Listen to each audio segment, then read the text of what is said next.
Salam Bapak Ibu Saudara, kembali lagi di Studio Kristen Channel. Pada kesempatan kali ini Bapak Ibu, kita akan menyimak dan mendengarkan bersama debat antara apologet Kristen Indonesia dan para polemikus Islam. Dalam debat ini, para polemikus kepanasan melihat penjelasan tentang apologet Kristen Indonesia ini tentang Alkitab, bagaimana Alkitab menjelaskan bahwa Yesus Kristus adalah Tuhan dan Dia adalah jaminan keselamatan itu. Mari kita dengar penjelasannya. Selamat menyaksikan. Tuhan Yesus memberkati.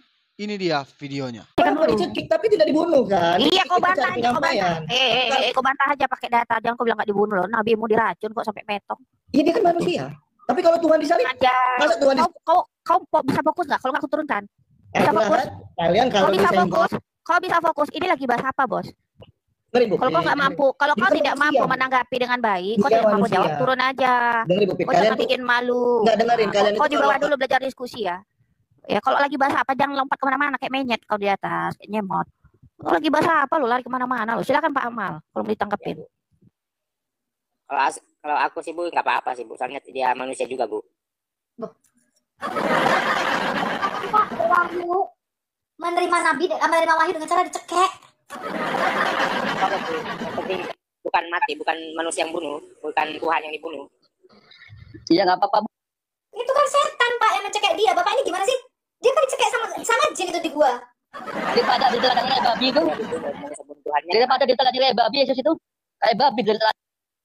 Oh, kesurupan. Kesurupan kau. Makanya karena kalian mau. Babi diteladani itu. Karena kalian malu maka kalian menghujat nabi mencekek. Diteladani kayak babi Yesus itu. Datanya sudah Itu diteladani kayak babi. Turunkan kau kata-katamu terus kena pelanggaran ini. Kau suka apa? Bikin rungkat. Kesurupan. Kalau mau kau bantah pakai data gitu loh. Ibu, itu salah Bu sirahnya. Ada di sirah begini-begini, bunyinya begini. Begitu cara diskusi. Ini Islam di atas cuma kesurupan. Ngapain naik kalau kesurupan? Bagus kau cium lantai. Mukul beduk. Itu loh dibantah itu. Queen ini Islam atau Kristen? Shalom Queen. Queen Rara. Queen Rara. Queen Rara, monitor nggak? Queen Rara. Kalau nggak 3 kali turunin ya. Shalom Queen Rara. Ya, dengar dia. Shalom. Siapa nih? Christina Situmorang. Selamat pagi. Shalom. Christina. Udah turun ya. Shalom Amal. Selamat pagi. Aku naik duluan ya, fotografer aku dulu napa Pak? Aku capek ngadepin saudara gue ini loh, si Amal ini loh. Itu adik-adikmu. Bukan masalah itu, aku naik duluan ke orang lain yang kau tegur. Aku lah dulu tegur. Kan di atas sudah jadi nabi. Gimana sih kau nggak perlu ditegur lagi kalau udah nabi? Kalau aku nabi, aku nabi nggak menghalalkan budak. Allah mengharamkan budak di zaman Musa. Kok tiba-tiba ada nabi itu menghalalkan budak? Aku tanya si Amal itu. Ya. Benar gak Mal? Allah zaman Nabi Musa mengharamkan budak. Tapi kenapa Nabi di zaman ke-7 Allah malah jadi menghalalkan budak?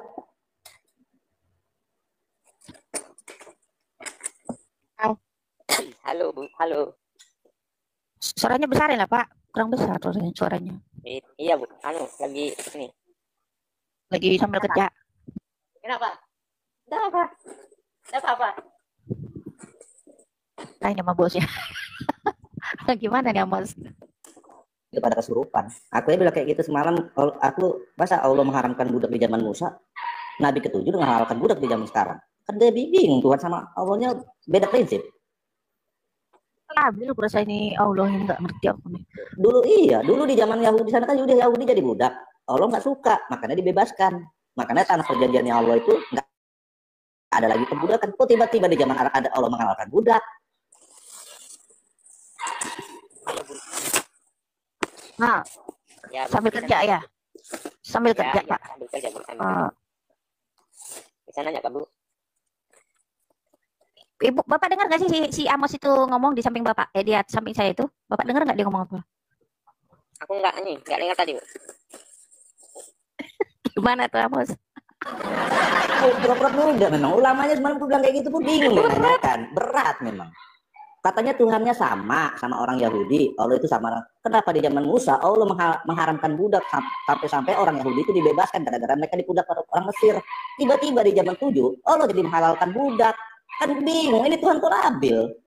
Makanya di perjanjian di tanah yang diberikan Allah itu, tanah yang diberikan Allah itu nggak ada namanya perbudakan lagi. Kalau Nah masalah tiba-tiba, Pak, ini nggak paham Bu. Pak, soalnya masih awam ini. oh masih awam kan? Aja, Bu. Udah, Mau Bapak nanya aja. enggak, Bapak kan Bapak bilang Bapak awam. Emang jadi Islam udah berapa lama, Pak? Bukan dari lahir.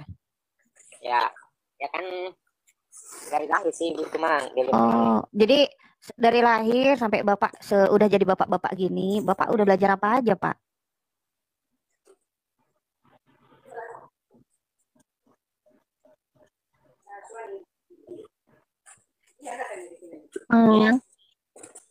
Pak udah belajar apa aja dari Bapak kan jadi Islam dari lahir. Yang dua itu aja. Di situ ada. Ibu pula di gimana sih ini Mas? Ah, Wah, adekmu gak ada yang jelas semua ini. Itu aja. wah dia Pak. Pak Amal, Ya, halo. denger nggak kami ngomongin? Jangan-jangan kami capek-capek ngomong Pak Amal nggak dengerin ini. Iya. Parah. Ini Bu, mau nanya aja Bu, kalau nggak usah bahas yang mereka tadi kan lain juga. Aku Kok nggak usah bahas. Jadi Bapak, makanya saya tanya tadi, pertanyaan saya Bapak kan katanya dari lahir udah Islam. Jadi selama Bapak dari lahir itu Islam sampai sekarang, apa aja Bapak yang sudah pelajari? Itu loh. yang aku pelajari sih, Heeh. kalau Iya. Islam Tuhannya itu Allah. Ada dekatnya Bu. Terus apa lagi? Ya, melaksanakan sholat. Ada dekatnya.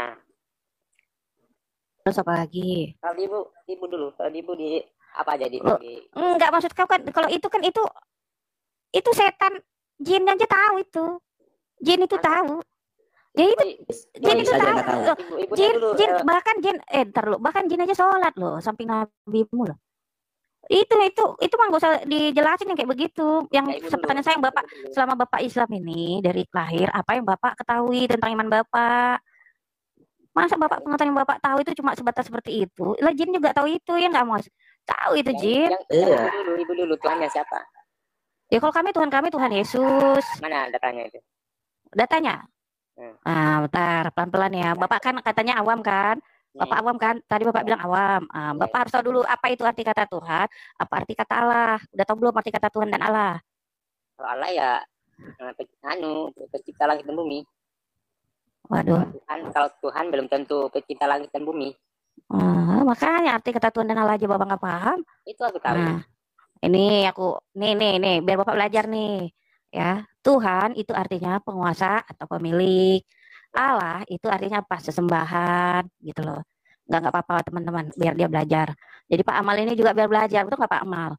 Jadi Bapak masuk juga dapat ilmu gitu kan. Jadi itu dulu yang dasar ya. Allah itu sesembahan, Tuhan penguasa atau pemilik.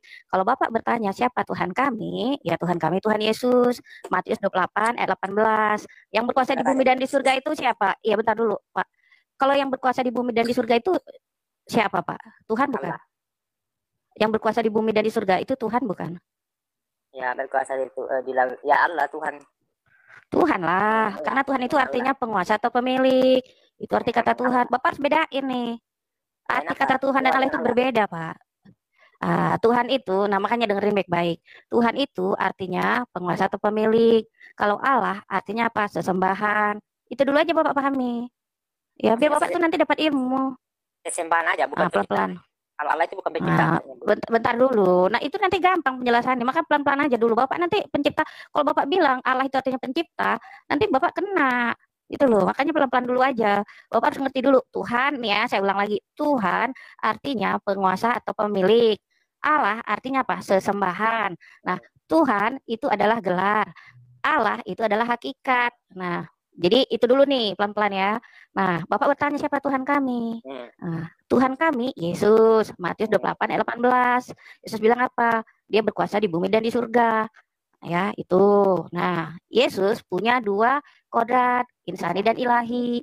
Kealahannya di Yohanes 1 ayat 1. Pada mulanya adalah firman, firman itu bersama-sama dengan Allah, firman itu adalah Allah. Itu kealahannya. Kemanusiaannya Yohanes 1 ayat 14. Firman itu telah menjadi manusia. Itu singkatnya, Pak. Nah, Yesus punya dua kodrat ya, insani dan ilahi. Gelarnya apa? Tuhan. Terus hakikatnya apa? Allah. Itu Pak. Itu harus Bapak paham dulu pelan-pelan. Sampai situ udah paham belum? Jadi Allah itu beda sama Yesus. Pengertiannya berbeda. Bapak harus ngerti dulu di sini. Ya, Yesus itu disebut Tuhan dan Allah, Pak. Kenapa? Pertama, kenapa disebut Tuhan? Karena dia berkuasa, Pak, di bumi dan di surga. Itu ya. Kenapa disebut Allah? Ya, ini biar Bapak paham nih. Karena dia adalah hakikatnya adalah firman Allah, itu loh. Firman Allah itu menjadi manusia, Pak. Nuzul menjadi manusia. Itu loh, firman Allah itu adalah hakikatnya apa? Allah, gitu. Jadi Yesus itu Tuhan dan Allah, Pak. Yesus itu disembah, makanya dia disebut Tuhan dan Allah. Mana dia minta Gitu. disembah? Mana datanya? Sekarang saya tanya Bapak, ya banyak ayatnya, Pak. Bentar dulu, saya tanya Bapak. Kalau Allah itu disembah nggak sih, Pak? Ya disembah, Bu.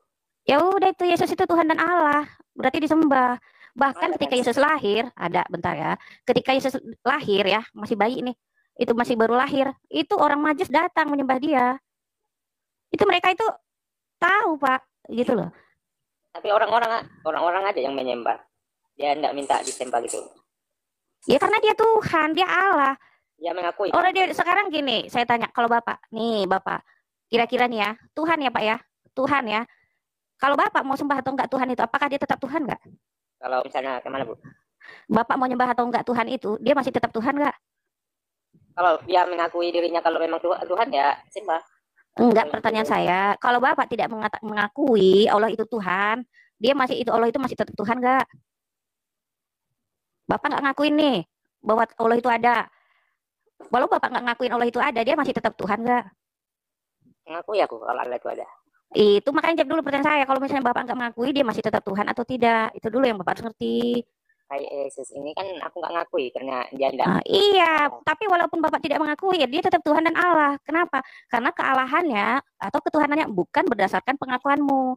Kenapa? Karena dia yang ilahi turun ke bumi. Firman Allah nuzul menjadi manusia. Itu loh. Kok kamu mau ngatur nih? Contoh saya tanya. Itu di Al-Qasas 30. Nih, bentar dulu. Al-Qasas 30. Allah itu kan bertemu Musa di Al-Qasas 30. Allah mau ketemu Musa nih. Ketemu Musanya di mana? Di bumi. Ketika Allah mau ketemu Musa di bumi, kira-kira Allahmu itu dia ketuhanannya hilang nggak, Pak? Maksudnya gimana, Bu? Allah ketemu Musa di bumi di Al-Qasas 30 tuh. Pernah baca nggak ayatnya? Enggak, belum pernah, Bu. Soalnya masih awal. Ya oke, nggak apa-apa, pelan-pelan aja. Di situ Musa bertemu dengan Allah melalui sebuah pohon ya, sebatang pohon. Nah, ketika Allah mau bertemu dengan Musa, itu kan Musa di bumi, betul nggak? Ya. Musa kan di bumi. Ya. Berarti kan Allah ke bumi dong, betul nggak? Itu kan Kan dia berbicara dengan Musa di bumi. Bukan maksudnya ini kan melalui ini aja, melalui pohon itu. Iya, sekarang kan Allah mau ada di mana coba? Pokoknya Allah itu di mana ada di mana ya, aduh pokoknya di Jadi Allah bukan di Arsy. Arsy. Iya, Allah bukan di Arsy. Waduh, kalau Allah bukan di Arsy. Bukan. Kalau masalah itu aku belum terlalu ini. Makanya Bapak belajar. Ketika Allah ke bumi ini, ya tetap kan kealahannya nggak hilang, betul nggak? Betul nggak? Tapi Allah itu kan lebih Ya betul nggak? Ini bukan soal dilihat atau enggak, betul atau tidak, itu dulu Bapak harus pahami. Maksudnya Betul atau enggak?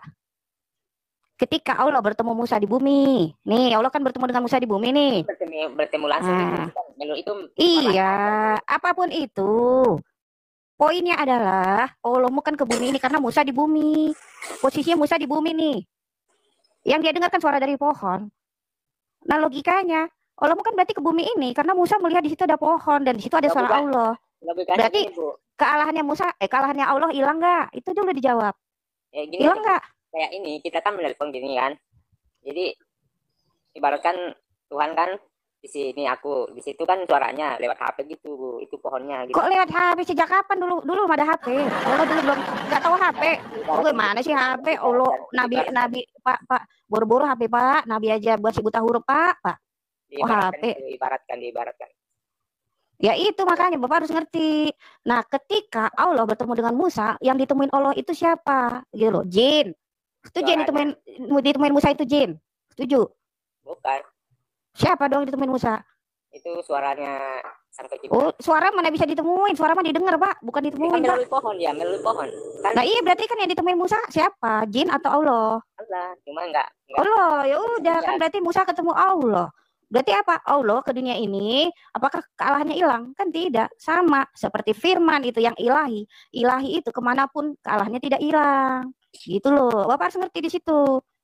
Kalau kau bilang kealahannya hilang, kau mau batasi Allah. Berarti Allah nggak maha kuasa. Betul nggak? Kenapa Allahmu tidak bisa kemana-mana? Cuma di arsi doang. Berarti Allahmu tidak ada di mana-mana. Tidak berada di mana-mana. Bukan maha hadir Allah. Bapak setuju Allah tidak maha hadir? Setuju? Kalau Allah itu di mana-mana. Setuju? Ya, Loh, makanya tadi saya bilang berarti kan Allah ke bumi ini. Setuju nggak Bapak Allah tidak hadir? Saya mah iyain aja perkataan Bapak. Mau Bapak bilang setuju atau enggak, saya terima aja. Setuju nggak Allah tidak hadir?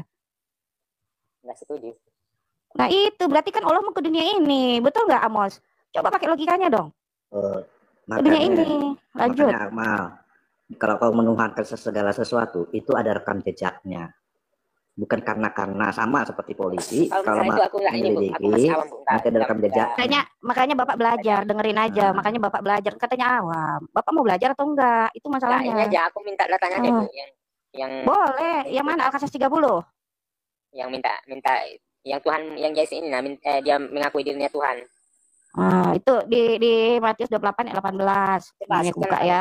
Ya aku buka bentar dulu, sabar.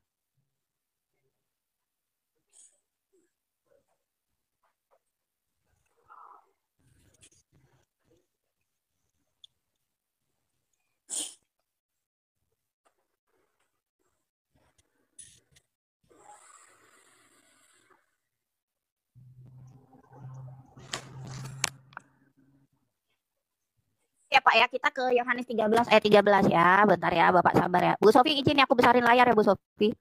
Bentar. Itu bawa pada ngantri. Gak apa-apa Bu Sofi, biar ajarin dulu satu ini nih. Rusuh kali tuh yang mau naik semua itu. Sabar dulu. Pelan-pelan aja biar Bapak ini kelar dulu nih. Kasihan nih biar belajar dia. Daripada orang itu kesurupan semua di atas. Naikkan yang oten-oten aja lah dulu. Kasihan kali soalnya. Bapak ini kan gak tahu apa-apa dia.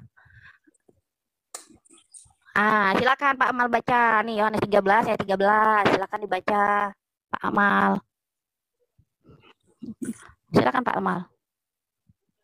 Guru dan Tuhan. Iya dibaca lah itu. Kan Bapak minta dalil, dibaca dulu lah. Di original teksnya ini apa ini? Tuhan kah? Baca dulu bahasa Indonesianya. Tuhan Bapak apa Tuhan? iya baca dulu. Nanti saya jelasin. Bapak baca dulu lah dalilnya. Kalau kita mau ngomong itu harus ada dasarnya kan. Bapak baca dulu baru nanti jelasin. Silakan baca dulu lah. Ini original teksnya ini Tuhan apa? Pak dengerin dulu Pak. Bapak bisa baca nggak? Jadi kalau kita mau berdiskusi kan harus pakai dalil, betul nggak? Betul. Betul nggak? Baca dulu dalilnya nanti baru kamu jelasin. Silakan baca dulu Pak. Kamu menyebut aku guru dan Tuhan dan katamu itu tepat sebab memang aku lah guru dan Tuhan. Tapi ini original teksnya ini. Jadi gini. Kurios itu ya Lord atau Tuhan Pak. Kurios bahasa ininya. Bahasa Yunaninya ya? Ibrani ya Bu, kurios itu ya. Itu. Dewa ini. Yunani apa Bu Sofi? Yunani. Yunani. Kurios artinya. Maka Bapak harus belajar kan Bapak ini nih, makanya Bapak kan sama sekali nggak tahu apa-apa Pak. Dari nol. Kalau terjemahkan ke Indonesia dewa ini. Oh enggak, kau salah. Apa jadi dewa? Oh. Kalau itu emang Bapak bisa bahasa Yunani, saya tanya. Bapak bisa bahasa Yunani? Nggak bisa sih Bu. Ya udah. Masih awam. Makanya kalau awam yang dengerin lah Pak. Masa yang awam mau ngajarin kami? Kan lucu Bapak. Orang ini iman kami. Saya walaupun nggak pinter, tapi saya setidaknya tahu sedikit bahasa Yunani dan bahasa Ibrani. Sering dibahas di orang-orang pintar ini. Orang-orang pandai bahasa Yunani. Iya, makanya Bapak nggak ngerti sih arti kata Tuhan tadi apa. Penguasa atau pemilik. Itu yang Bapak harus pahami. Kenapa Yesus disebut Tuhan? Karena dia berkuasa di bumi dan di surga. Ya, ini kalau ini kan Yohanes 13 ayat 13. Ini pengakuan Yesus langsung nih. Ya, kalau di Matius 28 ayat 18 itu juga ada. Yesus berkata dia berkuasa di bumi dan di surga. Kalau berkuasa di bumi dan di surga apa namanya kalau bukan Tuhan, Pak? Ada manusia yang bisa berkuasa di surga, Pak? Ada? Nggak ada. Allah pun nggak berkuasa di surga. Ada. Allah pun nggak berkuasa di surga. Yesus itu Tuhan karena dia berkuasa di bumi dan di surga. Itu Bapak harus ngerti arti kata Tuhan. Terus Allah dari Bible itu. Allah. Allah itu tadi apa? Sesembahan. Allah itu adalah sebagai hakikat. Nah, kenapa Yesus disebut Allah? Nih, aku baca ini, aku buka ya dalilnya ya. Kita pakai dalil aja ya, Pak ya. Bentar ya. Situ Tuhan ya.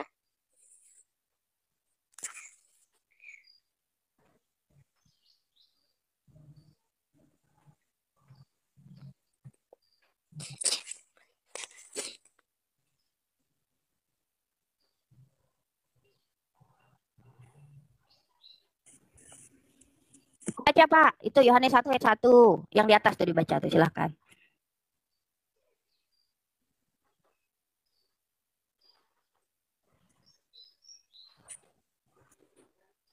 Bapak, Pak Amal, Ya, yang sebelah atas dibaca. pada mulanya adalah firman itu bersama dengan Allah. Tentunya itu adalah Allah. Maksudnya Bu, gimana tuh? Siapa firman itu? Firman yang menjadi manusia itu ya Tuhan Yesus, Pak. Makanya ya Yesus ini adalah firman. Hakikatnya adalah firman. Firman Dia itu menjadi kan manusia. perkataan. Firman itu perkataan. Bapak nggak ngerti kalau firman. Kalau kalian kan di Quran itu cuma taunya firman perkataan, firman perkataan. Firman itu adalah apa? Firman itu kecerdasan Allah, apalagi logikanya Allah, hikmatnya Allah, daya ciptanya Allah, Pak. Artinya apa? Firman itu adalah logosnya Allah. Gitu, bukan sekedar perkataan. Kalau Islam dibilang, Bapak setuju nih, ini saya tanya, Bapak setuju nggak biar Bapak tuh ngerti apa yang saya sampaikan. Nih, kan Bapak bilang firman itu perkataan ya, betul tak? Betul nggak? Betul? Setuju, Pak Amal? Aku nggak terlalu paham sih Bu. Iya, nggak Ini apa-apa. masih- Ya, firman Allah itu perkataan kan di Quran, betul tidak? Setuju? Kalau nggak salah, Berdasarkan Islam, oke. Kalau Bapak bilang firman itu sekedar perkataan, berarti firman Allahmu ini tidak dengan logika. Tidak ada di situ kecerdasan Allah, tidak ada logika Allah, tidak ada di situ daya cipta Allah. Bapak setuju? Firman Allah ini perkataan doang, setuju? Makanya ajaran yang disampaikan di situ itu ya, Siapa di situ kalau Bapak bilang di situ berfirman? Siapa di situ berfirman? yang di mana? Di Quran. Yang di sini. Oh, yang di sini, yang di Alkitab. Nah, ini dengerin. Nah, yang di layar ini, ya ini Yohanes 1 ayat 1. Siapa yang menulis Yohanes 1 ayat 1? Yohanes. Yohanes itu siapa? Murid. Ini bentar ya. Nih. Jadi gini nih, aku jelaskan dulu garis besarnya ya. Alkitab ini adalah kesaksian para nabi dan rasul. Jadi, Alkitab ini adalah tulisan para nabi dan rasul yang diilhami oleh Roh Kudus, Pak. Itu Bapak harus ngerti dulu itu tuh dasarnya. Ini tulisan, Jadi tulisan siapa? ini tulisannya rasul. Kalau di perjanjian baru, kalau perjanjian lama nabi. Iya, pengakuan Tuhan Yesus lah. Kan Yesus hidup bersama murid-muridnya, Pak. Waktu itu kan mereka hidup bersama dengan murid-muridnya. Yesus itu dengan murid-muridnya. Itu murid-muridnya itu ya langsung melihat Yesus, Pak. Bukan dari mulut ke mulut kayak hadis, bukan. Mereka adalah orang yang memang melihat Yesus langsung, Pak ini. Kenapa nggak langsung sama Yesusnya aja Bu ngomong? Ya iya, ini loh murid yang menulis, paham? Iya, kenapa Jadi nggak yang berbicara langsung, ya dia berbicara langsung melalui muridnya. Ada para muridnya menuliskan. Iya, Gitu loh Pak. betul. Bukan kayak Itu perkataan Yesus langsung, Bapak. telah menceritakan dari Udah paham? gitu Pak. Situ dulu. Dulu Bapak itu apa? Ya. Iya. Nah, Bapak udah ngerti di situ. Pelan-pelan dulu aja. Udah paham belum? Ini perkataan Tuhan Yesus, Pak. Disampaikan kepada muridnya. Muridnya menuliskan. Nah, Bapak sudah ngerti belum? Pak Amal. Pak Amal. Enggak apa-apa, pelan-pelan aja, enggak apa-apa. Jadi itu ya, nanti Bapak sering-sering masuk sini biar ngerti. Ini aku follow nih. Follow juga Bu Sofi, hostnya di follow. Pak Amal udah follow belum? Biar Pak Amal nanti bisa belajar banyak. Orang aku belajar banyak ini malah aku bantah kalian ini. Lo nggak apa-apa, silahkan kalau orang Kristen berani ditanya kok. Kalau kalian ditanya, Bapak bilang awam kalau Bapak ditanya. Coba. Kalau aku belajar ini malah aku bantah kalian ini. Lo nggak apa-apa, kami bisa menjawab. Karena Alkitab itu tidak pernah ditutupi Pak. Iya. Masuk Islam, ditanya apa-apa nggak tahu jawabannya. jawabnya awam. Tiap ditanya jawabnya awam. Coba. Apa Nabi pun cekek, nggak tahu. Tahu tanya jawabannya paling mudah Pak. Lalu alam. Jawabannya kalau nggak awam, walau alam. Cuma itu toh. Orang Kristen mana pernah kayak gitu jawabnya halau alam. Awam, mana pernah orang Kristen jawab begitu, Pak. Bapak tanya siapapun, nggak pernah orang Kristen jawab begitu. Ya. Bapak sudah ngerti nggak arti kata Tuhan dan Allah tadi? Itu dulu, sudah paham kan? Kalau Tuhan itu kan gelar. Tuhan itu gelar. Ya, Tuhan itu gelar. Kalau Allah itu kan nama.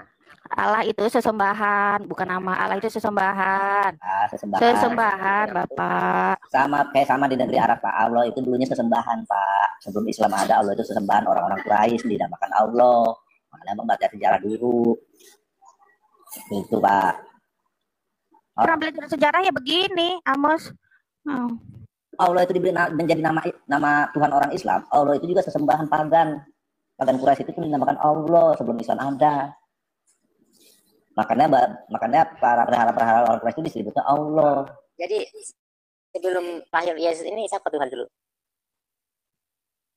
Kami tetap Tuhan kami, nggak berubah, Allah Israel. Iya. Nah, Bapak tahu nggak Yesus itu siapa? Tadi kan sudah jelasin. Yesus itu adalah firman Allah yang nuzul menjadi manusia, Bapak. Ini Yohanes 1:1 ini loh dibaca. Berarti Allah itu ikut masuk ke rahim Maria. Aduh. Firman Allah itu menjadi manusia. Nuzul menjadi manusia atau inkarnasi menjadi manusia. Jadi firman Allah mengambil rupa seorang manusia, Pak. Jadi itu loh. Berubah jadi manusia berarti pas jadi manusia itu di surga tuh nggak ada nggak ada. Ya Pak, adalah Allah kan memenuhi alam semesta ini dan seluruh jagat raya, memenuhi surga dan bumi ini, Pak. Kan berada di mana-mana, Pak. Makanya tadi Bapak firman, jadi bentar. Firman Allah itu kan menjadi manusia, betul nggak? Nah, ketika firman Allah menjadi manusia, Bapak bertanya Allah masih ada nggak di surga gitu maksud Bapak? Ya. Makanya Bapak nggak ngerti tadi arti Allah itu apa? Arti Allah tadi kan sesembahan. Nah, jadi biar ngerti sedikit ya. Allah yang kami sembah ya, Allah Tritunggal. Jadi Allah yang memiliki firman dan roh ya. Nah, firman dan roh ini tadi ya, dan Allah itu adalah satu kesatuan ya. Nah, Bapak, nih bentar, Bapak harus ngerti nih. Bapak ya, jadi Allah itu kan roh nih ya. Allah roh, kan roh. Artinya kalau roh ya, kira-kira kalau roh Bapak bisa lihat nggak? Nggak bisa. Nggak bisa ya, itu Bapak ngerti dulu nih. Nah, jadi yang Allah yang tidak kelihatan tadi yaitu Bapak nih ya yang tidak kelihatan, dia mengutus firman-Nya Pak ke dunia ini. Nah, firman-Nya ke dunia ini menjadi manusia, itulah Tuhan Yesus. Jadi dengan kata lain, Allah menyatakan dirinya melalui Tuhan Yesus. Dengan kata lain, Yesus adalah Allah yang zohir, atau Allah yang kelihatan, atau Allah yang imanen. Nah, Bapa adalah Allah yang transenden, atau tidak kelihatan. Begitu, Pak. Jadi, udah paham nggak situ? Jadi pas keluar dari itu apa sama-sama Allah gitu atau pisah? Adalah Allah nih ya, Bapa, Firman dan Roh itu dalam satu kesatuan yang utuh, tidak dapat dipisahkan tapi dapat dibedakan. Contohnya kayak gini. Kalau tidak dapat dipisahkan. Bentar dulu, kayak gini nih. Bentar dulu, Bapak mau ini nggak? Mau dijelasin nggak? Ya. Kayak Bapak nih. Tidak dapat dipisahkan. Bentar dulu loh, Bapak nih biar ngerti. Bapak punya tubuh, punya jiwa, punya roh, betul nggak? Ya. Nah, tubuh, jiwa, roh Bapak ini dalam satu kesatuan nggak? Satu kesatuan. Satu kesatuan. Ada satu tubuh, ada satu jiwa, ada satu roh, betul nggak? Ya. Jadi ada berapa Pak Amal? Ya, satu. Ya seperti itu, Allah itu. Ada Bapa, ada Firman, ada Roh dalam satu kesatuan yang tidak dapat dipisahkan, tapi dapat dibedakan. Gitu loh. Hakikatnya apa? Allah. Seperti Pak Amal tadi, ada jiwa, ada tubuh, ada roh. Ada berapa Pak Amal? Satu, betul nggak? Apa tiga Pak Amal? Jangan yang tiga lagi. Pak Amal ada tiga. Ada tiga. Konsepnya di mana kayak gitu Tuhan? Kayak gitu. Nah, itu tadi, makanya Bapak harus ngerti. Itu hakikatnya adalah Allah. Itu loh. Ada datanya gitu. Ada. Allah yang kami sembah, Allah yang hidup. Ya, Allah yang memiliki firman dan roh. Ya, dengan firman-Nya dia menjadikan segala sesuatu, dengan roh dia menghidupkan segala sesuatu. Itu jelas di Alkitab. Coba saya tanya Quranmu. Bagaimana dengan Allahmu? Allahmu punya roh atau enggak? Bagaimana Allahmu menciptakan dunia ini? Ayo, bisa jawab enggak? Jangan cara berfirman. Iya, bagaimana caranya dia menjadikan? Mana dalilnya? Enggak, Akmal tahu dia dengan cara berfirman, Akmal. Padahal Allah enggak pernah berfirman kepada manusia. Enggak pernah. Taunya berfirman, kalian percaya Allah pernah berfirman kepada malaikat. Nah, kalian tahu dari mana Allah pernah berfirman kepada malaikat? Pada manusia aja nggak pernah. Sekarang aku tanya menurut Al-Quranmu, makhluk yang paling tinggi derajatnya menurut Al-Quranmu malaikat apa manusia? Kalau itu enggak masih anti awam, Mbak. Nah, kan kalau ditanya masih awam. Saya heran ya, kamu tuh nggak pernah belajar Quranmu, tapi kalau kita kasih jawaban di Alkitab, itu bahasa aslinya apa? Kayak kamu sok tahu. Ya, itu tujuan dia. Sedangkan Imam Musi, kamu tahu nggak bahwa nabimu itu pernah dicekek sama roh jahat? Kamu tahu nggak nabimu itu sering epilepsi? Apa namanya manusia itu? Lu nggak ketika menerima wahyu nabimu tuh tergelepar, matanya terbelalak ke atas, mulutnya berbusa. Tahu nggak itu kamu? Wah, ibu namanya manusia, Bu.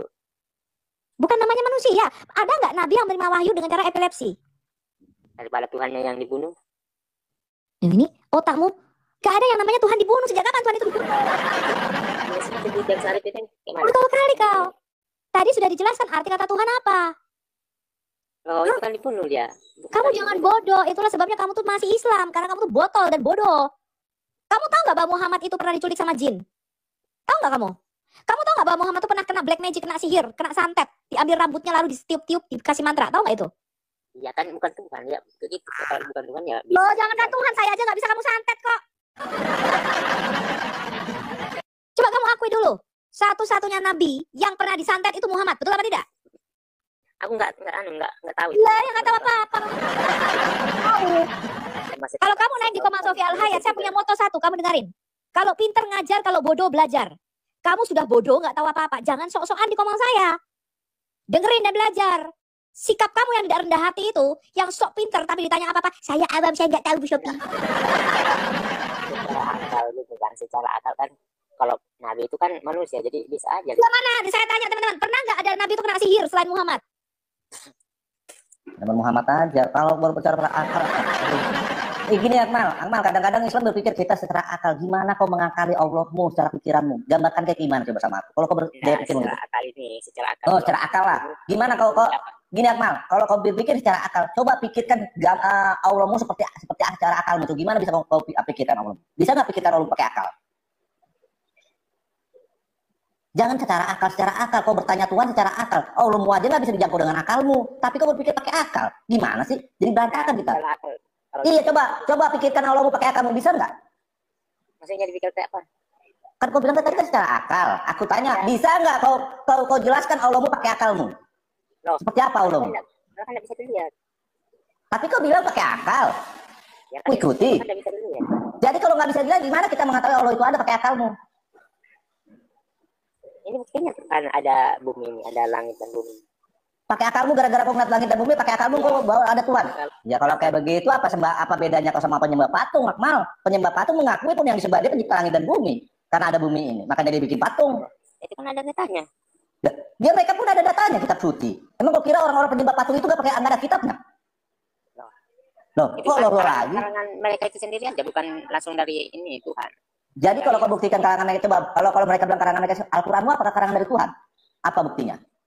Kalau kau minta sama-sama bukti, apa buktinya Al-Quranmu datang dari Tuhan? Siapa yang menyaksikan? Kalau itu kan ada datanya itu. Siapa yang menyaksikan bahwa kitabmu itu dari Tuhan? Siapa? Dari Allah. Siapa saksinya? Orang Siapa saksinya? Allah Subhanahu sendiri yang saksinya. Orang Dan mereka pun sama, orang pagan pun yang menyaksikan ya patung itu. Orang patung itu menyaksikan, dia menuliskan kitab. Apa bedanya sama Quranmu? Mau kau sangka kalau kayak begitu pun dia sama kayak orang pagan. Kalau prinsipnya seperti itu. Ya orang patung itu yang menyaksikan kitabnya ditulis sama patung itu. Nah, apa bedanya coba? Kalau pakai sama-sama pakai akal-akalan. Ya. Sama nggak Allah musawan orang patung pagan? Orang patung pagan, ada orang menyembah patung. Dia patung itu memberikan firman kepada yang disembahnya ini. Tuliskanlah kitab. Tapi nggak ada saksi, sama kayak Allahmu. Bercerita kepada Nabi, nggak ada saksi. Masa patung bisa ngomong? Masa patung bisa ngomong? Dan daripada Allahmu, yang nggak ada bisa ngomong kayak gimana? Orang gila, diajak ngomong. Ya kan Allah Nah. tidak bisa lihat memang. Sekarang kalau nggak ada kalau ibaratnya ada orang ngomong sendiri, orang gila bukan? Yang diajak ngomong di Muhammad siapa rupanya? Yang diajak ngobrol sama Muhammad siapa rupanya? Jibril. Kelihatan nggak?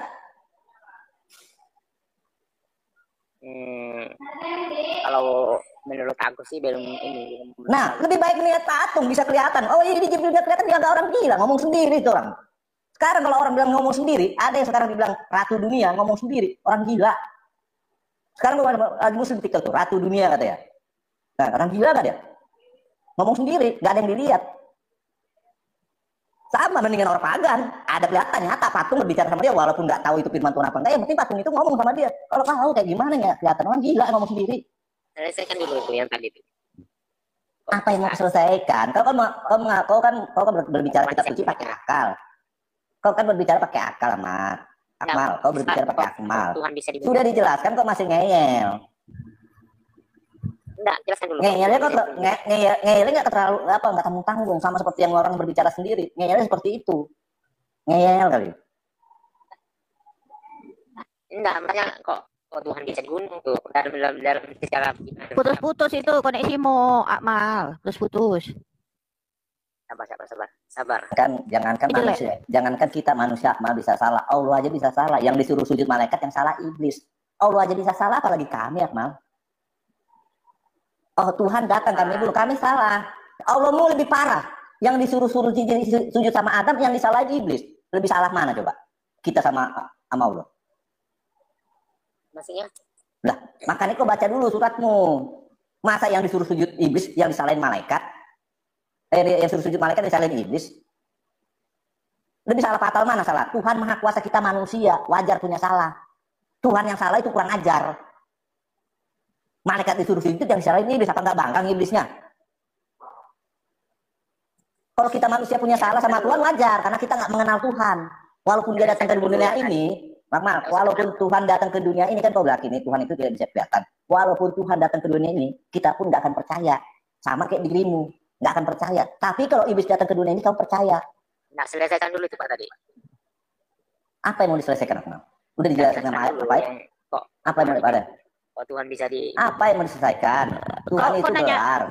Iya, kau nanya apa lagi kau? Tanya apa kan, Akmal? Bisa. Oh, itu Tuhannya bisa dibunuh gitu. Nah, ini tadi bentar ya, Tuhan itu gelar. Sekarang aku tanya sama gelar nih ya. Nih biar kau ngerti. Nabi Muhammad masih ada nggak sekarang? Mama ya, ada. Masih hidup nggak? Masih hidup nggak Nabi Muhammad? Di dunia sudah. Udah mati ya? Betul nggak? Iya. Kenapa masih kau panggil Nabi? Kau udah mati. Kalau itu kan Iya. kan ikuti ajarannya. Iya, kan dia udah mati. Kenapa masih dipanggil Nabi? Kan harusnya dipanggil almarhum. Iya nggak, Amos?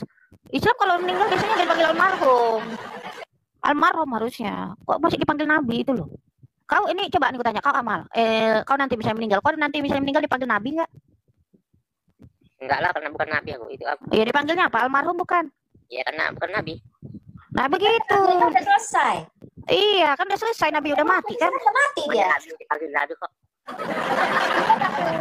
Nabi Isa, Nabi Ibrahim kan dipanggil nabi bukan almarhum. Iya, kalau Makanya, kenapa Muhammad digelarkan Nabi Akmal? Kenapa? Udah mati, harusnya dipanggil almarhum Muhammad. Iya. harusnya kalau Islam harus dipanggil almarhum. Makanya aku bilang kalian jangan nyebut-nyebut Nabi, tapi kenapa kalian nggak ngerti arti kata Nabi? Itu Haji almarhum Muhammad. Dulu. Udah bukan Nabi lagi gitu. Iya, Udah Haji almarhum almarhum. Muhammad. Kan dia haji tuh, naik haji kan katanya tuh. Haji almarhum Muhammad kok panggilnya bukan Nabi. Nah, jelaskan dulu, nggak usah kemana-mana dulu. Tadi kenapa masih kepanggil Ini dulu. Nabi? Pas, Iya, pas. makanya aku jelaskan. Jadi kan kenapa masih kepanggil Nabi? Karena Nabi itu gelar, gitu loh Akmal. Artinya gelar itu tidak terpengaruh dengan yang namanya kematian. Jadi jangan kau tanya, Tuhan kok dibunuh? Jangan kau tanya begitu lagi, karena itu gelar. Tahu gelar tidak? Pas Yang mati dibunuh itu itu kemanusiaannya, Akmal. Yang dibunuh kemanusiaannya, yang mati itu kemanusiaannya. Paham? Gelar itu kalau Tuhan. Udah paham belum? Sama kayak tadi lu, Nabi muda mati, kenapa masih dipanggil Nabi? Kenapa nggak dipanggil almarhum? Itu loh. Karena apa? Karena Nabi itu gelar. Gitu loh, Akmal.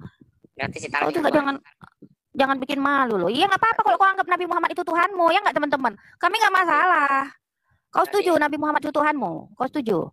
bukan Kau Tuhan. setuju nggak? Nabi itu bukan Tuhan. Itu utusan. Iya tadi kan kau bilang setara, berarti kau setuju Nabi Muhammad itu Tuhan. Setuju nggak kau? Oh, Nabi Tuhan, bukanlah. Iya makanya kan kau bilang tadi kau sendiri yang ngomong setara, bukan aku loh. Makanya harus kau paham. Jadi Nabi itu setara Nabi, dengan Tuhan. Nabi itu adalah gelar. Poinnya adalah Nabi itu adalah gelar. Akmal, gelar itu tidak terpengaruh dengan yang namanya kematian. Jadi gelar itu nggak bisa mati. Sama Nabimu tadi udah mati, kenapa masih dipanggil Nabi? Kenapa nggak dipanggil almarhum? Itu loh. Gitu aja kok nggak bisa ngerti, kok pantas lah kok kayak begini terus, Islam terus. Sama contohnya Tahu gini, apa-apa. presiden Indonesia nomor Nah, 1 sudah meninggal. Apakah presiden yang meninggal Akmal? Presiden nomor 1 Indonesia sudah meninggal, wafat. Apakah presidennya sudah wafat? Siapa presiden pertama Indonesia Akmal? Yang sudah meninggal? Atau Hah? Siapa presiden Indonesia yang meninggal yang pertama Akmal? ya, Siapa presiden pertama Indonesia yang meninggal? Siapa presiden Indonesia yang meninggal? Amal. Saya cuma mau bilang sama Bang Amal itu ya. Kakak kemarin itu sebenarnya Kalau udah kau tahu. nggak usah kemana-mana dulu, itu aja bahas. Komplek ini Islam atau Kristen? Pak Komplek Saya Islam Kristen, atau Kristen? saya Kristen tapi dulu Islam. Kristen. Saya cuma Oh, bilang, ini murtadin. saya mau bilang sama Pak Akmal, sebenarnya dia itu udah tahu, tapi cuma takut sama sanksi sosial di Indonesia aja. Dia takut. Gitu, betul Pak Amal. Wah, parah Karena Pak banyak, Amal nih. banyak yang kayak gitu. Banyak teman-temanku dia percaya tapi tetap statusnya tetap Islam. Banyak karena takut sama sanksi sosial. Weh, Akmal, 10 negara di dunia ini yang melakukan hukuman mati itu banyak gara-gara murtad. Gitu aja ya. Makasih. Mohon maaf sama turun dulu. Makasih Pak Komplek. Tuhan Yesus Oke. berkati ya. Insyaallah. Shalom. Nggak usah kemana-mana dulu lah, itu aja bahas tadi. Iya, Iya. aku nggak kemana-mana. Memang aku percaya nggak? Negara paling banyak yang melakukan hukum syariat Islam gara-gara murtad itu dihukum mati. Percaya nggak? Termasuk Indonesia. Aku nggak terlalu ini paham kalau masalah itu, nggak terlalu. Dulu kau jangan Percaya nggak kau dengan syariat itu? Aku tanya dulu. Iya, kau percaya nggak sama syariat Syariat agamamu itu loh? Negara yang mengaku syariat Islam kalau dia murtad hukumannya mati. Percaya nggak? Indonesia ini kok nggak ada juga yang gitu. Kalau nggak ada di Indonesia ini kenapa nggak bisa berubah KTP? Kenapa nggak bisa berubah KTP? Halal darahnya loh di Indonesia ini. Kalau orang murtad sama kayak negara yang murtad itu dihukum mati. Malaysia juga termasuk. Masukmu Islam Indonesia ini udah kafir karena tidak melakukan syariat Islam. Itu maksud Itu mungkin dia kalau dia bilang dia gitu Indonesia dia Waduh. kayak gitu berarti dia kafir. Maksudnya dibunuh itu aku terlalu ini belum melihat itu maksudnya. Wah, Ada murtad itu dibunuh. arah ini dia ini nggak tahu apa-apa jadi Islam gimana kok ini? Nggak tahu apa-apa jadi Islam. Aduh, udahlah aku jadi ateis aja lah kalau nggak jadi nyembah batu apa Ya. apa kek. Nah, Iya, bahas aja dulu yang tadi dulu. Bahas apa? Kamu Yang PJ aja itu perintah siapa? kamu aja beragama ikut-ikutan doang. PJ aja perintah siapa itu? Oh, itu ada ayatnya. Kau Mana? sekarang gini nih. Ya bentar dulu. Udah terjawab semua pertanyaanmu tadi ya. Bentar dulu. Satu-satu lah. Kau di sini dari tadi ditanya nggak pernah bisa jawab loh. Heran loh. Gimana kau jadi Islam nggak ngerti apa-apa? Itu loh. Aku bingung samamu serius. Baguslah kau jadi ini aja ateis. Nggak ngerti apa-apa. Daripada kau nanti ngikutin agama itu. Diajarin yang nggak benar-benar. Kau pun nggak paham. Tapi kau lakukan. Parah kan kau ini. Kau tanya kenapa kami ke gereja. Jadi kalau orang Kristen itu kenapa sih seminggu sekali itu ke gereja? Gitu kan pertanyaanmu kan Akmal? Betul nggak? Betul nggak? Ya, Jadi gini, apa sih gereja itu? Kau tahu nggak gereja itu apa? nggak tahu. Nggak tahu. Gereja itu adalah untuk zaman sekarang ya, bisa dibilang gini, kalau singkatnya dibilang bait Allah gitu, gambaran bait Allah gitu loh. Artinya apa? Apa sih bait Allah itu? Tempat berkumpulnya orang-orang percaya, itu kan. Tapi sebenarnya gereja itu bukanlah tempat, bukanlah gedung, tapi gereja itu apa? Kumpulan orang-orang percaya. Jadi kami, makanya orang Kristen nih bisa beribadah dimanapun, nggak harus di gedung. Karena gereja itu apa? Kumpulan orang-orang percaya, itu harus kau ngerti. Itu arti gereja, kumpulan orang-orang percaya. Berarti kalau beribadah itu harus di gereja. Gereja itu adalah kumpulan orang-orang percaya. Kau bisa beribadah di dalam gedung gereja, bisa juga di mall nih. Beribadah bersama, itu pun bisa dibilang gereja. Berarti gereja Kumpulan juga orang di gereja. percaya. Ya di mana aja bisa kau beribadah, tidak ada hambatan. Sekarang aku tanya samamu, nih, kayak kalian Islam. Kalau kau lagi di jalan boleh nggak kau sholat di ini, di WC? Boleh nggak? Di WC nggak? Boleh nggak? Di WC. Bisa kau sholat di WC? Bisa nggak? Yakin kau nggak bisa? Nggak bisa. Terus kau wudhu pakai sumur bidaah, air sumur bidaah, bisa nggak? Saya bisa aja gimana? Sumur yang di situ pembuangan pembalut, pembuangan pokoknya yang jorok-jorok. Bisa nggak kau wudhu pakai air itu? Sholat di kandang kambing bisa nggak? Amal, sholat di kandang selamat kambing pagi, bisa Bapak. nggak, Amal? Sholat di kandang kambing, bisa nggak? Itu dah, sholat di kandang kambing aja dah, bisa nggak? Nggak ada umat Islam sholat di tempat-tempat najis, apalagi di kandang kambing. Di kandang kambing bisa nggak? Nggak ada. Islam semua Tapi- bersih. Tapi kalau Nabi sholat di kandang kambing siapa yang sholat? Di Indonesia Nggak ada. kalian sholat di sebelahnya toilet kok. Sebelah toilet bukan di toiletnya. Ya, Jadi kau sebelahnya nggak mengakui Nabi nggak pernah sholat di kandang kambing. ada toilet tempatnya para jin katanya. Jadi kalian sholat di tetangga jin. Toilet di sebelahnya toilet. Toilet. Enggak toh? So bersih kalian tuh selalu sebelahnya toilet kalian sholat di situ. Ya toh ngomong besar. misalnya kau nggak nemu masjid, gimana kau sholat tuh Pak? Sholat di mana tempat ada, di jalan ada, Di jalan. Iya. Di kandang kambing bisa nggak? di jalan ada. Enggak, di kandang kambing bisa nggak? Masuk di kambing. Enggak, di kandang kambing bisa nggak? Akal sehat, Ada aja. Islam itu sehat, itu tidak ngawur. Kan, kalau bisa buktikan kalian bisa wudhu pakai air sumur bid'ah. Yakin Sumur kau? tidak Terima? aku najis, nggak mungkin lah. Najis, Masa tapi orang itu pakai mau parah. wudhu sama Nabi mu Kalau ngaco pakai kau. wudhu yang suci, air yang suci. Nabi mu pakai air itu sumur bid'ah. Oh, berarti Nabi mu najis dong. Kalau kau bilang ya, ini kau yang ngomong lo ya, bukan tadi lo. Iya Kau kan? yang ngomong ya, kau Iya, yang aku yang ngomong. Iya, kau bilang dari sumber bid'ah najis ya, berarti Nabi mu najis ya, Sumur gara-gara dia dari sumur pakai air BA itu. itu kan itu kotoran-kotoran mas kamu situ toh. Nggak ada umat Islam untuk di kotoran-kotoran, nggak ada. Boleh nggak wudhu pakai air sumur bid'ah? Boleh nggak? Sumur BA aku mau tanya apa tuh sumur BA? Boleh nggak wudhu Nggak, aku pakai tanya air sumber sumber itu bid'ah? Ya ampun, ini Islam nggak sih? Kau cari sana dulu Nggak, apa aku itu mau tanya bid'ah. sumur BA itu apa? Kalau kamu tahu. Kau tahu nggak? Loh, aku tanya, malah balik tanya. Lo enggak, kau Islam bukan? Islam nggak? Saya Islam, saya Islam. Islam. Tahu Islam. nggak sumber bidah itu apa? Tahu nggak sumber Aku bidah? tanya dulu, kamu sumur BA itu apa gitu loh. Udah Iya, apa aja kan gitu. Islam. Aku nggak tahu, udah kamu jawab aja dulu. Kalau nggak tahu jangan kesurupan, Pak. Udah jawab aja Makanya dulu. pertanyaan saja, boleh Gini, nggak kau maaf ya, ini itu? maaf ya. Bentar, boleh nggak kau wudhu pakai ya air sumur yang di dalamnya isinya kotoran? Boleh Nggak nggak? boleh, nggak boleh, pasti nggak boleh, najis itu. Oh, nggak boleh najis. Nggak boleh lah, Tapi pasti nggak boleh. tapi ada hadisnya loh. Ada hadisnya loh. Hadis. Ada hadisnya loh. Ya Iya, udah, ada hadisnya. aja, Boleh. udah ada itu kotoran itu udah ada. Kalau Jangan ada air bidah itu di situ Jangan dibuang ada pembalut, wudhu di boleh nggak? kotoran, di air kotoran.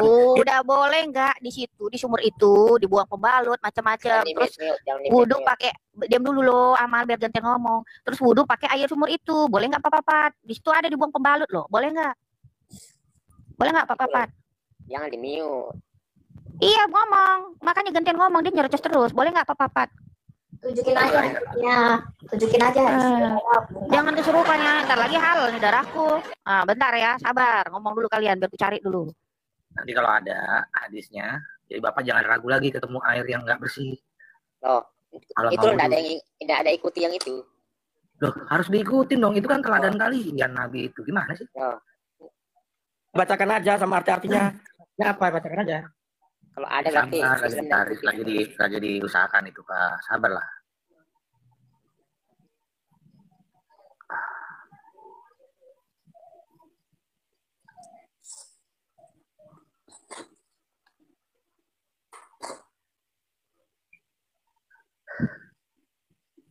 Biar aku cari data.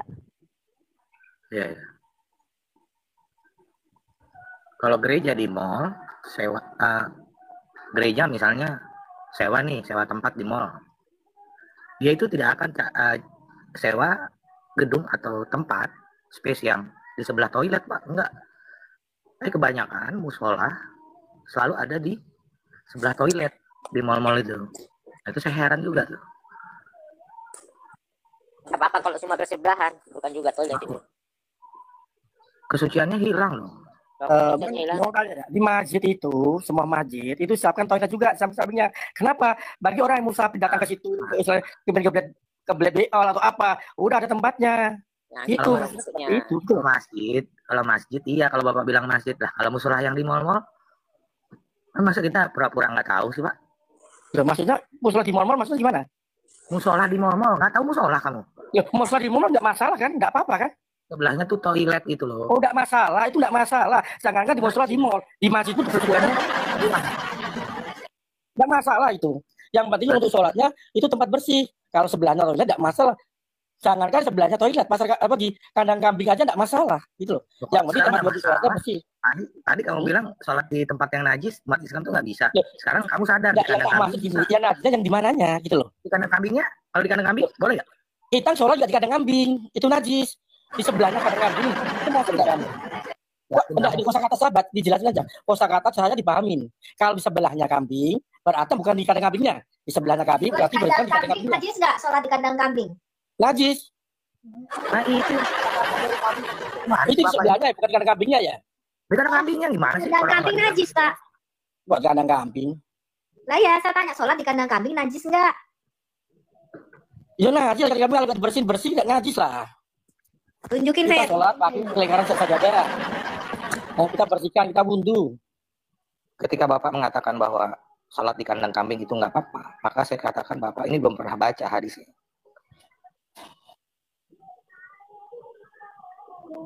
Oh, lagi ini tablet nih, udah ada datanya, bentar.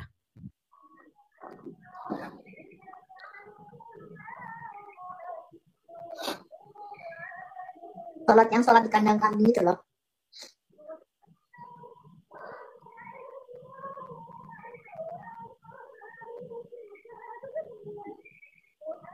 Ini bukan menghina-hina ya Pak ya, tapi kan Bapak belum tahu nih, jadi Bapak belajar. Ini kita di sini bukan menghina sesama agama, enggak, kita sharing aja, dalam arti kita pikiran jernih lah, kita pakai logika aja lah, masuk akal lah. Ya jangan diartikan. Kita nggak harus membedakan, semua agama itu bagi saya itu teman semua, nggak ada itu, enggak, semua sama teman. Ada membedakan, temanku banyak kerasan, banyak yang non Islam banyak kok, nggak masalah kita bilang. Tapi kalau masalah Abu Minawah itu kita harus bedakan, gitu aja, sampai gitu. Ya, kalau berteman oke lah, kita berteman. Maksudnya begini Pak, maksud saya begini, ketika kami menunjukkan data di mana Nabi kalian membolehkan kalian sholat di kandang kambing. Sholat di kandang kambing. Nabi sholat di kandang kambing. Sabar. Bukan berarti kami ini mengejek atau nggak ada, ya tahu itu kan kamu ini dulu belum baca. Ini bentar ini dulu ya, sumber bid'ah ya. Ini dari Abu Daud 60 Sahih. Silakan dibaca Pak. Ini Sahih Pak ya. Saya nggak pernah buka hadis yang nggak Sahih. Tuh Sahih ya, kelihatan. Silakan baca Pak. Ini itu ada nggak tuh? Tuh sumber bid'ah itu apa tuh?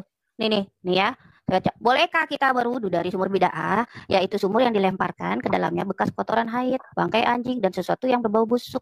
Rasulullah menjawab, ya, air suci, tidak ada sesuatu pun yang dapat menajiskannya. Abu Daud berkata, sebagian mereka menyebutkan Abdurrahman bin Rafi menggantikan posisi Abdullah bin Rafi itu. Boleh nggak tuh? Boleh nggak? Boleh, jawab dulu. Ini, boleh kan ya? Boleh ya? Boleh, itu ada tanda kutipnya ya. Kok tanda kutip? Tanda kutip boleh. Kalau air itu mengalir, itu memang nggak masalah. Tapi kalau kali itu tidak mengalir, airnya hanya monoton di situ, di kubangan itu memang tidak diperbolehkan, itu sudah tercampur najis. Kalau air mengalir, airnya mengalir, najis itu akan hilang dengan sendirinya. Kita ambil air yang bersihnya, gitu loh. Masalah. Iya, tanda kutip air mengalir ya. Pak, di sini tidak ada tertulis mengalir atau tidak mengalir, betul nggak teman-teman? Nggak ada. Ngaco kau. Itu keterangannya simpel aja, mungkin mengalir Pak, sumur airnya nggak pernah mengalir. Sumur pernah ngalir, airnya lah kubur tahu. Sungai apa sumur ini? Makanya ini otaknya nggak ada. Jadi jangan mati-mati otak ya, nggak suka aja. Kita semua bicara dengan baik-baik aja. Tadi dia malah tapi itu najis, ada bangkai hewan, ada kotoran wanita, dibukain hadisnya, balik lagi dia. Tapi nggak balik lagi, memang itu jelasnya kalau orang muslim itu atau memang najis. Gitu ya cara kamu ya. Begini Pak. Kita saling mendengar. Saya kasih contoh soal. Kalau kita di rumah kan pakai toren tuh Pak. Betul. Ya, mengalirkan air gitu ya Pak ya, lewat pipa-pipa. Iya. Nah, kalau toren itu bersih, betul. Kira-kira menurut Bapak, di toren itu di pusat airnya, kalau bersih, dia mengalirkan air bersih nggak Pak? Bersih, mengalir air bersih. Nah, kalau misalnya toren itu kotor, kira-kira mengalirkan air kotor atau air bersih? Nah, kalau kotor itu air kotor. Nah iya gitulah Pak. Kalau Bapak mau menggiring kami dengan Bapak katakan, kalau terjemahan seperti itu, sebentar Pak. Saya belum selesai. Kalau menggiring saya ke aliran seperti itu Pak. Kalau pusatnya kotor, tentu ke bawahnya akan kotor. Enggak, sudah saya jawab dulu aja, mau tanya begini. Sebentar, di sini kan nggak ada dibilang air mengalir. Ngerti, maksudnya ngerti gini Bang. Ini saya perumpamakan, ya kita punya akal sehat, kita punya kemampuan untuk berpikir mana yang baik dan tidaknya. Saya mau tanya Abang, tahu nggak makanan itu yang basi? Abang makan nggak? Nggak mungkin Abang. Cari makanan yang nggak basi ya kan, pasti itu ya, kita pakai logika ya. Air kotor, kalau kita tahu air kotor, nggak mungkin kita ngambil air kotor itu, kita cari air yang lain, gitu loh. Ngerti ya Bang, maksudnya seperti itu ya. Masalah kita diberi akal sehat untuk berpikir mana yang baik dan mana yang tidak. Itu Bang. Air itu bukan seperti materi yang lain Pak. Air itu ketika bercampur dengan kotoran maka kotorlah semua air itu. Ya, kok boleh kita kotor, makanya kita cari tempat yang lain, cari air yang bersih. Gimana ini? Mengajukan carilah tempat yang suci. Dari ayat. Itu aja Bang, pengertian saya seperti itu. Jangan lari dari hadis yang dikatakan di sini loh Pak. Gimana sih? Kita sedang membahas air yang kotor itu boleh dikatakan Rasul, boleh kita pakai untuk berwudu. Karena alasannya Rasul katanya, air itu tidak ada air itu suci, tidak ada sesuatu pun yang dapat menajiskannya. Itu kan aneh, Pak. Ini nih Bang, ya dinamakan Air dicemari, sebentar, air dicemari ya, dikotori orang, maka dia akan tercemar, Pak.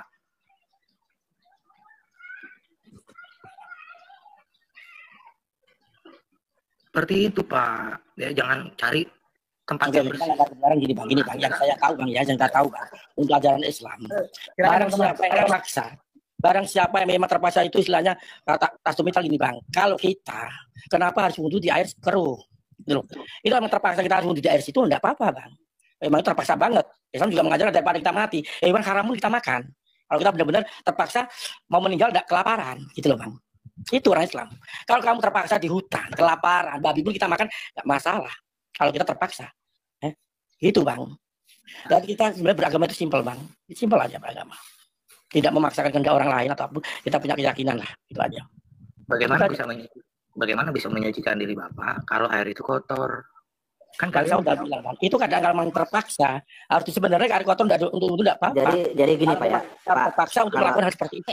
Ini bentar dulu. Ini ya Bukhari 411 Sahih ya. Ini sholat di kandang kambing. Ada semua dalilnya. Tuh hadisnya nih. Sahih silakan. Tuh baca.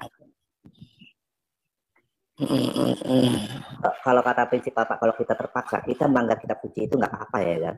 Karena keadaan terpaksa. Seperti kita kalau kita kelaparan, padahal kita suci dilarang mencuri. Kalau terpaksa mencuri ya nggak masalah ya kan? Daripada kita mati, betul nggak?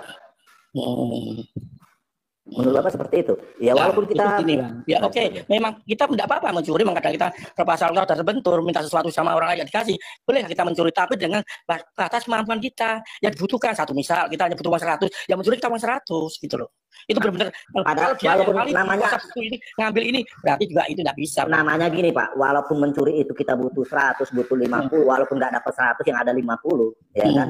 50 perak. Namanya mencuri tetap mencuri Pak, nggak butuh harganya Pak. Iya betul. Iya betul. Ya, Bapak jangan bilang gara-gara harganya. Kita butuh 1000, tapi nggak ada bukan 1000 yang kita jumpai di jalan cuma 50. Mau nggak mau kita ambil hanya untuk beli roti. Tadinya rencana mau beli nasi. Yang sementara yang 50 ini untuk beli roti kan gitu. Namanya dia udah mencuri. Orang seperti itu udah kerasukan setan Bang. Kalau kita butuhnya 1000, kalau ada 50 nggak usah diambil. Harus itu. Karena kan kita lapar Pak. Gini Pak, saya ambil contoh Pak. Gini. Kita paksa lapar. Nah, kalau kita lapar, berapa pun juta pun tetap diambil. Kalau kita udah pikirannya udah seperti itu. Ini loh Pak, namanya mencuri kan aku bilang nggak peduli. Kalau kelaparan itu nggak peduli mau makan besar atau makan kecil Pak. Yang penting perut ini terisi, bener nggak? Bapak bisa membedakan, jangan diambil sama semua. Mencuri dengan terpaksa itu beda Pak. Kalau terpaksa. Namanya gini Pak, walaupun kan aku bilang walaupun kita terpaksa kelaparan di kitab suci dibilang Tuhan dilarang mencuri. Nah kita kelaparan, kita kelaparan ini Pak. Pengennya makan yang kenyang, bener nggak? Tiba-tiba hanya ada roti di depan mata kita, tapi kita pengen makan yang kenyang. Nah, sementara kita ambil aja dulu roti itu, kan mencuri juga namanya. Bukan namanya dia lapar, rakus. Kok rakus? Itu rakus. Berarti Bapak ini nggak orang terpaksa kelaparan dengan orang rakus. Allah juga mengerti, Tuhan itu mengerti. Mana orang terpaksa, mana tidak mengerti semua. Pak, namanya kita lapar Pak, nggak ujuk-ujuk. Ibaratnya gini, sama kita mencari nafkah Pak. Mencari nafkah itu nggak ujuk-ujuk orang bekerja langsung kaya Pak. Enggak. Sama kayak orang lapar Pak. Orang lapar nggak ujuk-ujuk tiba-tiba nengok makanan langsung ada bulat mau mengenyangkan perut. Dia kan mencuri. Walaupun ada kecil, yang penting perut ini terisi dulu. Oke. Tetap namanya itu mencuri. Betul, itu mah mencuri pasti mencuri. Itu pun melanggar kitab suci. Seseorang itu mencuri. Wah, makanya aku bilang, walaupun terpaksa mencuri itu halal, walaupun melanggar kitab suci, benar nggak? Boleh nggak kayak gitu? Walaupun terpaksa. Tuh, kalau memang terpaksa di agama kita diperbolehkan Bang. Berarti ini Bang ya. Tapi kita sebelah nggak. Gimana kita? Udah ngomong dulu aja deh. Berarti hukum Tuhanmu labil gitu ya kan? Hukum Tuhan bukan labil Pak. Bang, kita pakai rasio aja, pakai logika. Kalau memang kita terpaksa mau makan yang haram, nggak apa-apa. Kalau memang terpaksa di hutan atau apa. Tapi kalau kita nggak mau takut dosa ya udah nggak usah dimakan gitu loh Bang. Kita simpel aja Bang. Udah maaf aja gini Bang. Nggak apa-apa. Semua terima kasih banyak. Saya mau kerja. Oh ini loh. Kandang kambing ini. Bapak tadi kan kandang kambing. Udah. Oke. Nanti masuk asal masuk komar lagi lah. Oke. Bapak follow itu. Oh follow ya, oke kita follow. Iya, Bu Hayat follow kita. Udah ya, bisa follow ya. Iya, Bu Hayatnya di follow juga. Yo, shalom, makasih Lewin. Ya, makasih. Yo. Ya, shalom. Turunin ya. Oh iya, nih saya turunin nih bentar ya. Terima kasih Pak. Pak Wanda, alhamdulillah. Pak Tarigan, Islam atau Kristen? Shalom. Pak Wanda. Pak Wanda Islam. Pak Wanda. Ya, halo. Islam. Ya, bentar. Pak, alhamdulillah Islam. Alhamdulillah saya Islam. Pak Tarigan Islam. Pak Kristen. Pak Tarigan. Pak Tarigan. Pak Tarigan. Pak Tarigan, monitor nggak? Ya udah lanjut Pak. Pak Wanda, Pak. Alhamdulillah silakan Pak kalau mau ditanggapin Pak. Oh, itu sholat di dekat kamu karena masjid belum dibangun. Ya kalau bagi saya itu nggak masalah. Yang penting bersih dan suci. Yang penting dibersihkan, Pak. Jadi bagi saya nggak masalah, Mbak. Itu sah-sah aja, Mbak. Kita tanyakan bukan soal masalah atau enggaknya Pak. Yang ditanyakan apa, Mbak? Kan saudara Bapak tuh nolak-nolak. Tadi kan kami sudah tampilkan data. Boleh nggak wudhu dari sumber bid'ah? Ternyata kan boleh. Itu ada hadisnya semua. Sholat di kandang kambing boleh. Apa, Mbak? Wudhu dari air sumber Karena bid'ah, waktu itu- Bapak.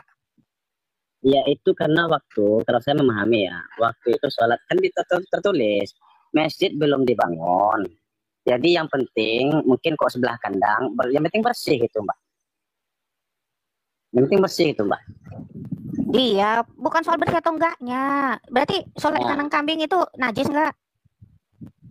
Kadang ada Tuhan yang lahir di kandang kambing, Mbak. Di kandang, Air, Mbak. nggak usah lari-lari loh. Kau ini belum apa-apa udah kesurupan. Iya, tapi kan kita harus berpikir juga, Mbak. Najis Kan enggak mungkin itu? juga. Kau bisa jawab. Kalau enggak, si Pak Wanda nih, gue suruh jawab. Nyerocos enggak nyambung nih. Ditanya Ya, apa kalau saya apa loh? berpikir, lebih enak lahir di pohon kurma, di pohon kurma. Ditanya Di apa? sebelah kandang, Nggak jawab itu tanda baru kesurupan wajar. ini orang nih. Sebelah Udah kesurupan kandang, ya, itu Pak, baru ya? wajar. Ini Oh. masih lahir di kandang. Jangan nangis-nangis loh Pak di atas. Itu loh. Ditanya Pak Wanda, silakan Pak Wanda untuk nanggapin Pak Wanda. Mbak, dimas- Udah jangan kesurupan loh. Pak Wanda, monitor. Saya cari kesalahan, tapi kesalahan Anda Loh, Tuhan siapa yang lahir di kandang. siapa yang kesalahan? Orangnya itu datang. Astaga. Kandang. Jangan kesurupan loh. Kalau nggak bisa nanggapin dibawa aja malah kesurupan. Pak Wanda. Pak Wanda. Pak Wanda monitor nggak? Pak Wanda. Pak Wanda. Pak Wanda. Bapak ini dengar nggak?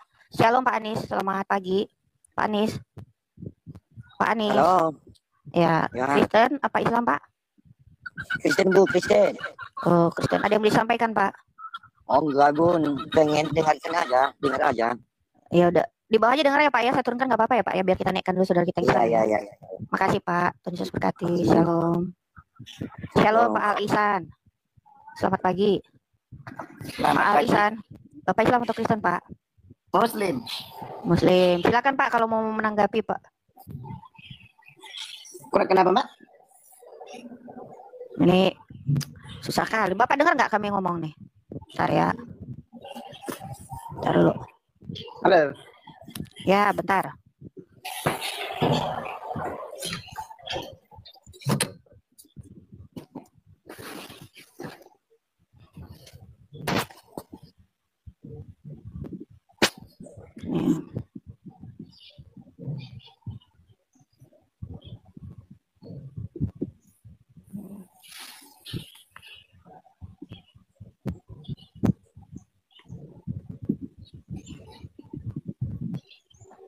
Cek.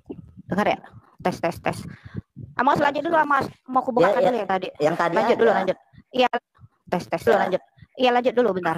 Iya, Ini aku yang tadi sholat di kandang kambing itu, ya kan? Bisa nggak sholat di kandang kambing menurut Pak siapa ini Sahan? Bisa tidaknya sih lihat situasi dan kondisinya. Kalau dia bersih bisa, jangankan di kandang kambing nanti.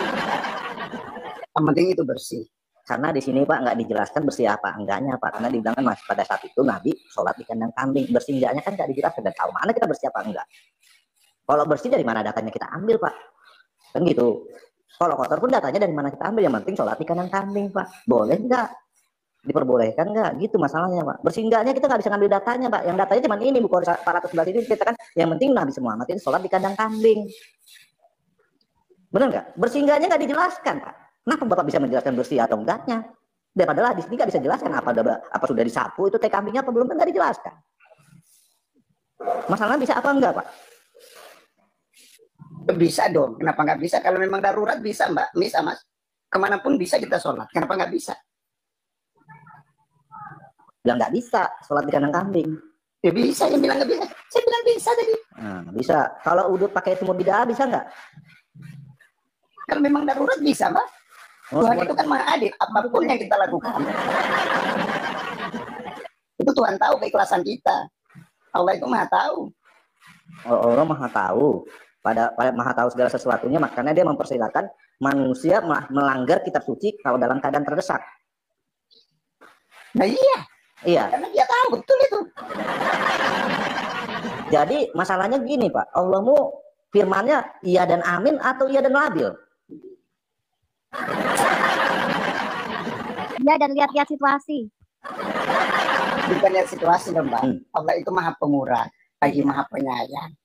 Toh, selagi situasi dan kondisi memang udah nggak bisa diapa-apain. Sebenarnya dan lihat-lihat sikon.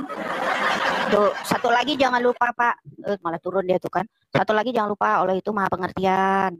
Jadi Nabi mau ngapain ya dia ngerti gitu Pak. Dia turun dia teman-teman ya, bukan diturunin. Iya. Naik lagi Pak Al-Ikhlas.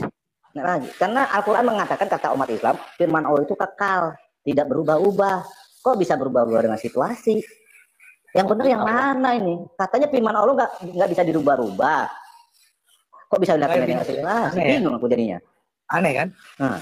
Seorang direktur atau CEO membuat peraturan di perusahaan, satupun karyawannya tidak boleh ada yang melanggar.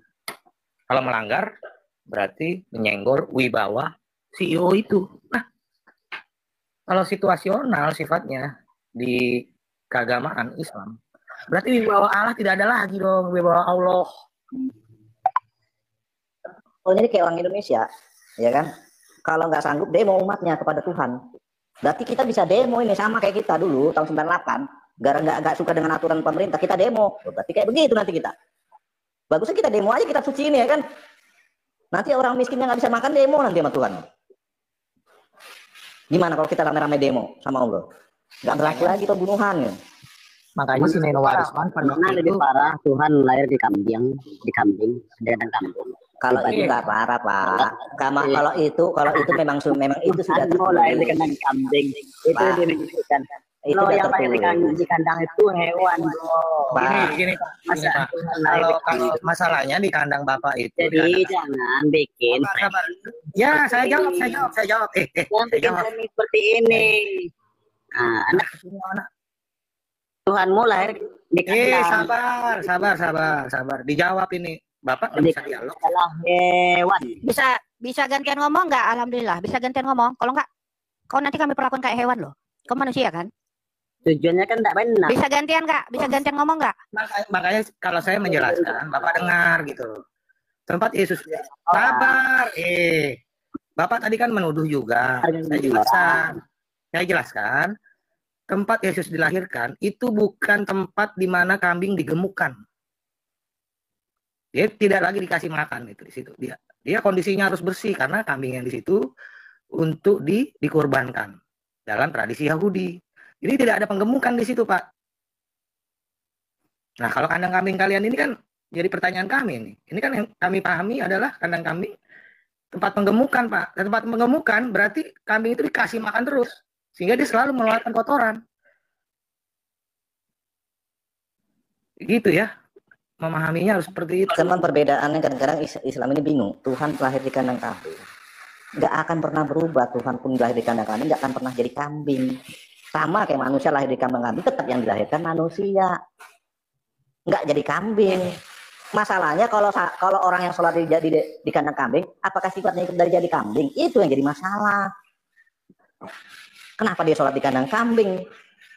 Jangan-jangan sifatnya nanti seperti kambing. Menurut Alkitab Kenapa? kan itu Iya, repot nanti. itu kenapa sholatnya di kandang kambing coba? Nggak ada apa tempat lain gitu loh. Boleh nggak sih sholat di kandang kambing? Kan banyak tempat loh, kok sholat di kandang kambing coba? Makanya itu jadi pertanyaan. Kan dia bisa sholat, iya di tempat terbuka kan bisa, iya kan? Jadi sekarang ini kandang kambing itu dibikin atapnya, langit-langitnya itu pendek. Bapak Ibu Saudara, sahabat Studio Kristen Channel, kita sudah dengar debat ini dan mari kita akan melandasi hidup kita dengan kebenaran firman Tuhan di dalam Amsal pasal 6 ayat 1 sampai ayatnya yang ke-35. Begini bunyi firman Tuhan. Berbagai-bagai nasihat Hai anakku, jikalau engkau menjadi penanggung sesamamu dan membuat persetujuan dengan orang lain, jikalau engkau terjerat dalam perkataan mulutmu, tertangkap dalam perkataan mulutmu, buatlah begini. Hai anakku, dan lepaskanlah dirimu karena engkau telah jatuh ke dalam genggaman sesamamu. Pergilah, berlututlah, dan desaklah sesamamu itu. Janganlah membiarkan matamu tidur dan gelopak matamu mengantuk. Lepaskanlah dirimu seperti kijang daripada tangkapan, seperti burung daripada tangan pemikat. Hai pemalas, pergilah kepada semut, perhatikanlah lakunya dan jadilah bijak. Biarpun tidak ada pemimpinnya, pengaturannya atau penguasanya, ia menyediakan rotinya di musim panas dan mengumpulkan makanannya pada waktu panen. Hai pemalas, beberapa lama lagi engkau berbaring? Bilakah engkau akan bangun dari tidurmu? Tidur sebentar lagi, mengantuk sebentar lagi, melipat tangan sebentar lagi untuk tinggal berbaring. Maka datanglah kemiskinan kepadamu seperti seorang penyerbu dan kekurangan seperti orang yang bersenjata. Tak bergunalah dan jahatlah orang yang hidup dengan mulut serong, yang mengedipkan matanya, yang bermain kaki dan mengunjuk-nunjuk dengan jari, yang hatinya mengandung tipu muslihat, yang senantiasa merencanakan kejahatan dan yang menimbulkan pertengkaran. Itulah sebabnya ia ditimpa kebinasaan dan tiba-tiba sesaat saja ia diremukkan tanpa dapat dipulihkan lagi. 6 perkara ini yang dibenci Tuhan, bahkan 7 perkara yang menjadi kekejian bagi hatinya. Mata sombong, lidah dusta, tanpa tangan yang menumpahkan darah, orang yang tidak bersalah, hati yang membuat rencana-rencana yang jahat, kaki yang segera lari menuju kejahatan, seorang saksi dusta yang menyerbu-nyerbukan kebohongan dan yang menimbulkan pertengkaran saudara. Nasihat-nasihat tentang perzinahan. Hai anakku, peliharalah perintah ayahmu dan janganlah menyia-nyiakan ajaran ibumu. Tambatkanlah senantiasa semua itu pada hatimu, kalungkanlah pada lehermu. Jikalau engkau berjalan, engkau akan dipimpinnya. Jikalau engkau berbaring, engkau akan dijaganya. Jikalau engkau bangun, engkau akan disapanya. Karena perintah itu pelita dan ajaran itu cahaya. Dan teguran yang mendidik itu jalan kehidupan, yang melindungi engkau terhadap perempuan jahat, terhadap kelicikan lidah perempuan asing. Janganlah menginginkan kecantikannya dalam hatimu. Janganlah terpikat oleh bulu matanya. Karena bagi seorang sundal, sepotong roti yang penting, tetapi istri orang lain memburu nyawa yang berharga. Dapatkah orang membawa api dalam gelungan baju dengan tidak terbakar pakaiannya? Atau dapatkah seorang berjalan di atas bara dengan tidak hangus kakinya? Demikian juga orang yang menghampiri istri sesamanya, tiada seorang pun yang menjamahnya luput dari hukuman. Apakah seorang pencuri tidak akan dihina apabila ia mencuri untuk memuaskan nafsunya karena lapar? Dan kalau ia tertangkap, haruslah ia membayar kembali 7 kali lipat. Segenap harta isi rumahnya harus diserahkan. Siapa melakukan zina tidak berakal budi. Orang yang berbuat demikian merusak diri. Malunya tidak terhapuskan. Karena cemburu adalah geram seorang laki-laki. Ia tidak kenal belas kasihan pada hari pembalasan dendam. Ia tidak akan mau menerima tebusan satupun. Dan ia akan tetap bersikeras betapa banyak pun pemberianmu. Demikian kebenaran firman Tuhan ini, Bapak Ibu Saudara. Kiranya kita tetap tekun, berdiri kokoh terhadap iman kita kepada Tuhan Yesus. Bila kita menjauhkan diri dari segala kejahatan, perzinahan, pertengkaran, dengki, bahkan kemarahan, mari kita saling mengasihi sesama dan saling mendoakan. Sekian saja Bapak Ibu Saudara, sehingga video ini juga memberkati kita, menguatkan iman kita kepada Tuhan. Sampai jumpa di video-video berikutnya. Tuhan Yesus memberkati kita.